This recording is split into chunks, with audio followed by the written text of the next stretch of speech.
He's nasty and he's aggressive. I'm not coming in. Well, I'm not coming over there. He doesn't have a wife. Quit wearing up.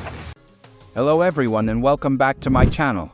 Join us friends to know what happened to Duane Chapman. At the end of video, I'm going to reveal why Duane Chapman spent 2 years in jail, so watch this video till the end. Let's get started. Duane Chapman, well known by his stage moniker Dog the Bounty Hunter, is a charming guy because to his unwavering pursuit of fugitives, rugged exterior, and unusual mullet hairstyle, Chapman has established a solid reputation for himself in the reality TV sector. But behind the surface, this enigmatic person is far more complex than meets the eye. We'll explore it. The amazing story of Duane Chapman's life, including his successes and setbacks, is presented in this video.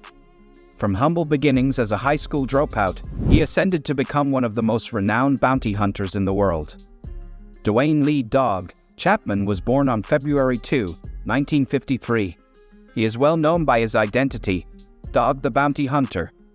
When Chapman detained Andrew Luster, the Max Factor's presumed heir, in 2003, the news was publicized. Spin-offs like Dog and Beth, On the Hunt, and the soon-to-be Dog's Most Wanted were made feasible when he starred in his own program, Dog the Bounty Hunter, for a full year. Chapman stated that he had attacked a fellow prisoner who was attempting to escape during his sentence. He claims comments made by a jail officer inspired him to become a bounty hunter. Bounty hunter Duane Chapman became well known for his distinctive mullet and rough personality. In addition to his television work, Duane Chapman is a prolific author of several books, including his autobiography, You Can Run, But You Can't Hide. He's been married 5 times. His first wife, LaFonda Sue Honeycutt, served as his spouse from 1972 to 1977. He then married Ann Tegnell in 1979. However, the two finally separated in 1982. In 1982, he married Lissa Ray Britton. Tawny Marie was his wife after their 1991 divorce. The marriage broke down in 2002. Following that, he married Beth Smith in 2006, and the two of them stayed together till their passing in 2019. His daughter Barbara Katie, who was just 23 at the time, died in a car accident the day before he married Beth Chapman. They decided to go forward with the wedding in order to honor Barbara. His career peaked in 2003 when Duane "Dog" Chapman signed Andrew Luster, an heir apparent to the Max Factor fortune. Luster was released from jail in 2000 after paying a $1 million bail, but he never appeared in court. He became a high-stakes target and was captured by Dog the Bounty Hunter. In October 2007, the voicemail of Chapman's child was discovered. Chapman was quite upset and swore a few times when he found out that his son was seeing a black woman. Chapman apologized, but A&E chose to cancel the show's airing and then end production. But eventually, the show returned to television. His marriage to Beth Chapman was the longest lasting. In fact, his kids said afterwards that they didn't think their dad would get married again after she left. To a question about whether he would be married again, Bonnie said, "Nope, he found his soulmate.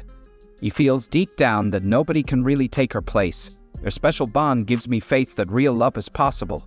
His A&E series Dog the Bounty Hunter was so popular that it spawned 2 spin-offs. Dog and Beth, On the Hunt, followed the first season. Dog's Most Wanted will premiere its debut episode in September 2019.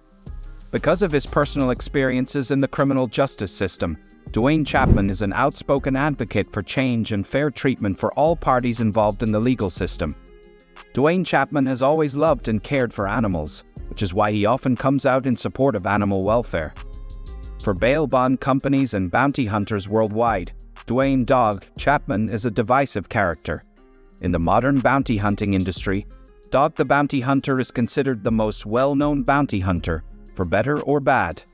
Dog's popular reality show, which stars Chapman and his wife Beth, has inspired many people to pursue careers in the industry.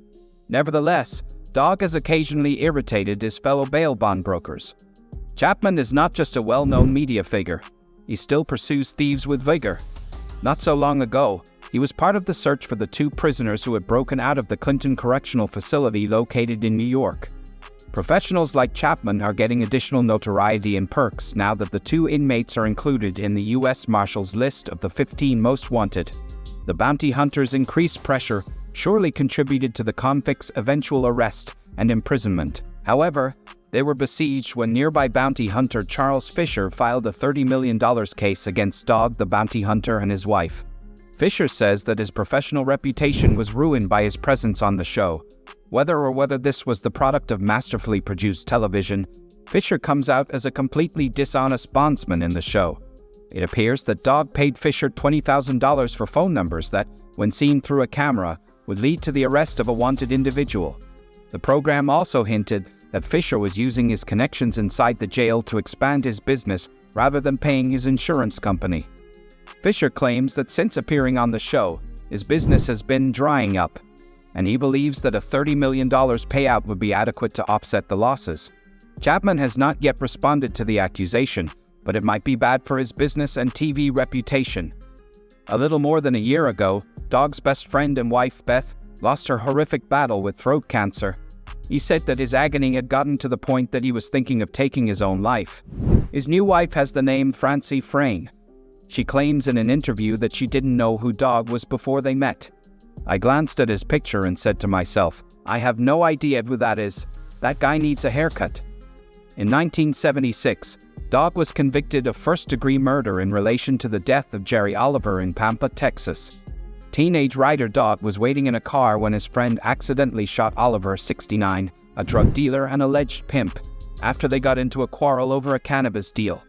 Dog passed immediately right away. Dog was punished even though he did not actively engage in the murder because, according to Texas law, anybody who has even a passing relationship to a homicide may still face charges for the crime.